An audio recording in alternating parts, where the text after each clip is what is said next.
नमस्कार मेरे प्यारे साथियों, स्वागत है आप सभी का हमारे इस प्यारे से यूट्यूब चैनल में। दोस्तों, बहुत दिनों के बाद जो है आप लोगों के सामने हम रूबरू हुए हैं, तो हमें बहुत खुशी मिलती है कि आप लोग जो है हमें सपोर्ट करते हैं। शायद पता नहीं आप लोगों को क्या पसंद आ रहा है हमारा, तो इसीलिए जो है भाई आज के बाद जो है डिसाइड किए आप लोगों के सामने कि बिहार बोर्ड से रिलेटेड जो भी आप लोगों को जानकारी हो कोशिश करें कि आप लोगों के सामने प्रस्तुत कर पाएँ।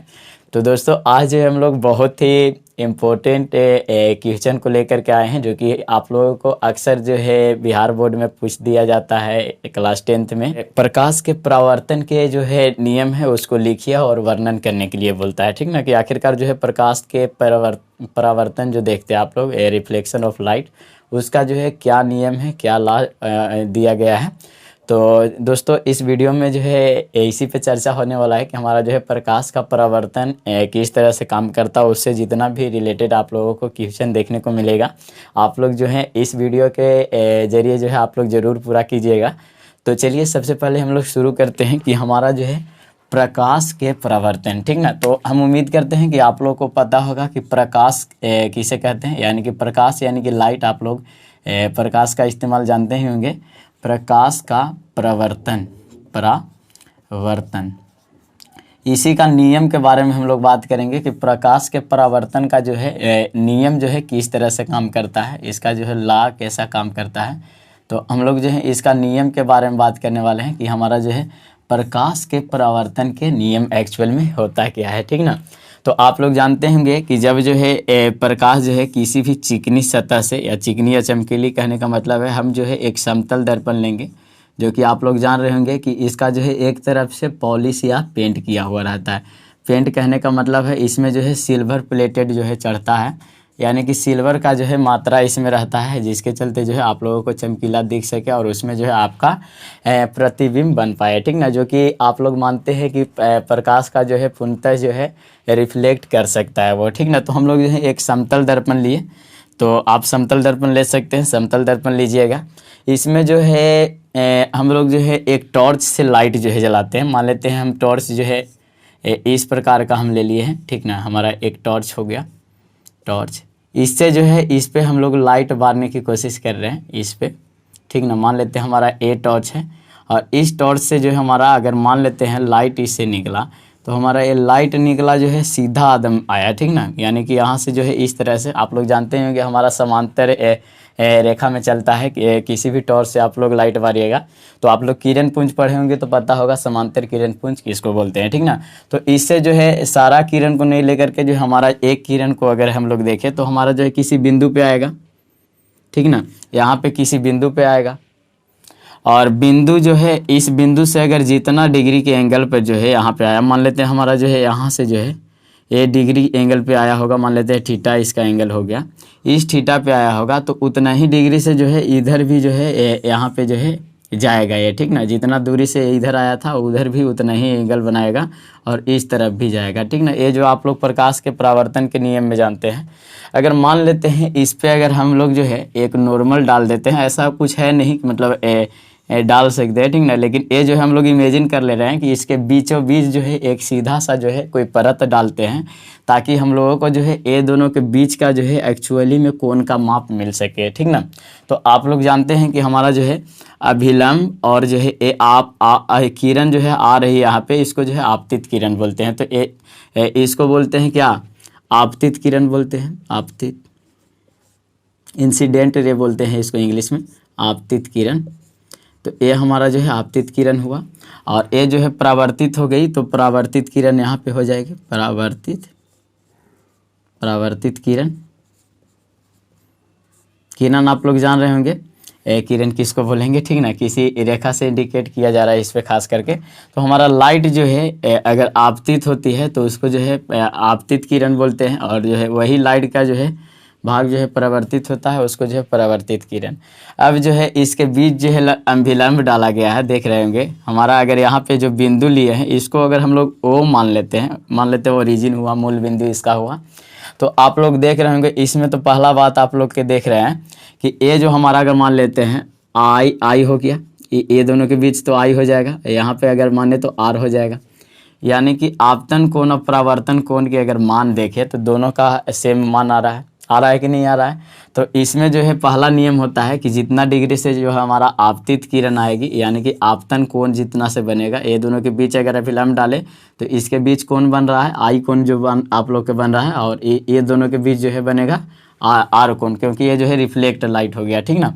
तो आई से मतलब जो है इंसिडेंट रे इसको बोलते हैं, और जो है आर से मतलब यहाँ पे हुआ कि हमारा जो है रिफ्लेक्ट रे हो जाएगा, ठीक ना। तो एंगल ऑफ रिफ्लेक्शन यहाँ पे बोलेंगे, एंगल ऑफ जो है इंसिडेंट रे हुआ, ठीक ना। तो ये देख रहे होंगे आपतित किरण का जो है मतलब एंगल बना है, और यहाँ पे जो है रिफ्लेक्शन। तो ये हमारा कह रहे हैं कि जितना डिग्री से जो है आई बन रहा है उतना ही डिग्री से आर बन रहा है। इसका मतलब पहला जो हुआ कि आपतन कोण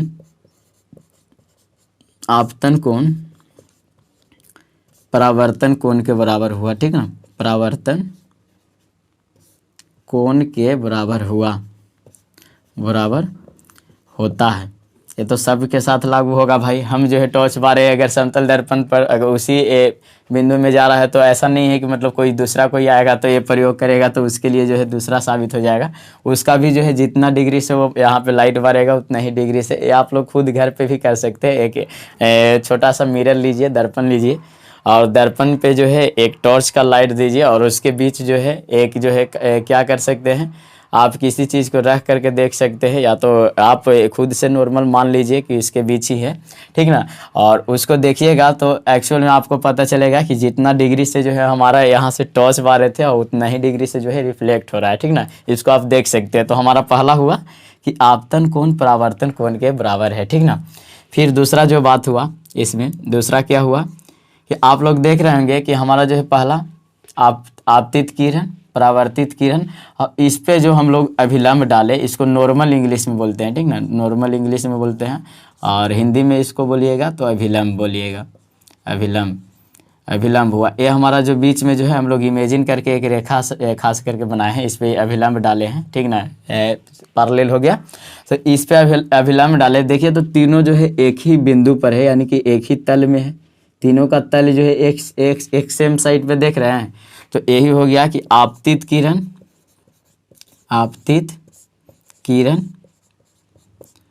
और एक जो हुआ परावर्तित किरण,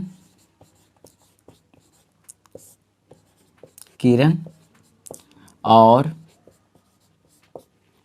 यहाँ पे देख रहे होंगे कि आपतन बिंदु पर इस यहाँ पे जो ए आया, यहाँ पे ए कोण, तो आपतन बिंदु हो गया, हुआ कि नहीं, यहाँ आपतन बिंदु होगा, तब यहाँ से परावर्तित होगा। तो परावर्तित के लिए भी ये बिंदु मेन हुआ, और आपतन बिंदु के लिए तो ये जो है आपतित किरण, परावर्तित किरण, और जो है आपतन बिंदु पर आपतन बिंदु मान सकते हैं इसको, आपतन बिंदु पर डाला गया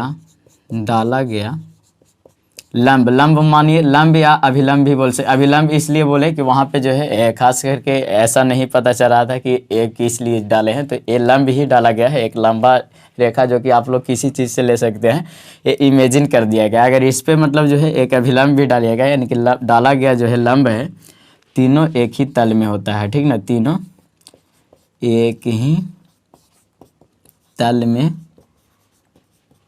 होता है। तो आप लोग समझ सकते हैं इसमें जो है दो खास करके नियम बन रहा है कि हमारा जो है आपतित किरण परावर्तित किरण के बराबर हुआ, यानी कि आपतित कोण जो है परावर्तित कोण के बराबर होगा कि नहीं, आपतन कोण जिसको बोल रहे हैं, और परावर्तन कोण के ये बराबर हो जाएगा, ठीक ना। आपतन कोण परावर्तन कोण के बराबर होगा, और दूसरा आपतित किरण परावर्तित किरण, और जो है हमारा क्या हो गया, आपतन बिंदु पर डाला गया जो लंब है, तीनों जो है एक ही तल में हो जाएगा। ये जो हमारा इसका नियम, ये जो है ऑब्जेक्टिव में भी पूछता है कि हमारा जो है प्रकाश के परावर्तन के कुल कितने नियम है, तो आप लोग बोलिएगा कि भाई साहब 2 नियम है। जहाँ पे भी ऑब्जेक्टिव में 2 दिया होगा वहाँ पे जो हम लोग टिक कर देंगे। तो इससे हम उम्मीद करते हैं कि अगर आप ऑब्जेक्टिव में अगर बनाते हैं तो 1 नंबर मिल जाएगा, और सब्जेक्टिव में अगर बनाते हैं तो 2 नंबर मिल जाएगा, ठीक ना। अगर दोनों में अगर एक क्वेश्चन पूछ देता है तो आप लोग जो है 3 नंबर जो है पहला जो है वीडियो से आप लोग सीख गए, जो कि अगर आप लोगों को मिल जाता है तो ज़रूर आकर के कमेंट कीजिएगा कि सर जी जो है आप जो पढ़ाए थे उसमें से हमें जो है ज़रूर मिला है। तो चलिए, thank you so much for watching this video till the end. अब सीधे मिलते हैं अगले वीडियो में, तब तक के लिए इतना ही। जय हिंद, जय भारत।